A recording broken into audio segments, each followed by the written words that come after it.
Қылмыс ең бірінші неден басталды? Sıрадан басталды. Сол сұраға ақша төленді ма, төленбеді ма, ол бізге аса маңызды емес. Ол тек қана сылтау деп есептейік.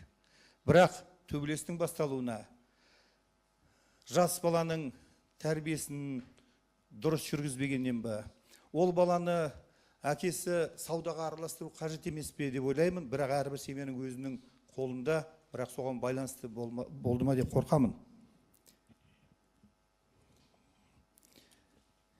Еті қызу күші тасып тұрған албырт жас жігіттің әскентайға қол жұмсаған дене жарақатынан келтіріп, қанына ағызып, сондай жағдай орын алған. Төбелестің басталуына ересек адам, Қаржыбайдың кедергі бола алмағаны, тоқтата алмағаны, сол шындығында сол тәрбиенің өзінің біріншіден жастар емес, өзіміздің үлкендердің қолында болған еді.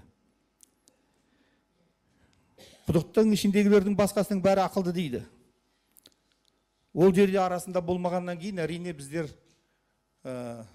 білгіш болып, ақылды болып айта береміз де, бірақ оқиға болған жерде не болғанын адамның көптігінен, оқиғаның сондай қиыншылығына байланысты біздер осы уақытқа дейін шындығына жете алмай келеміз деп ойлаймын.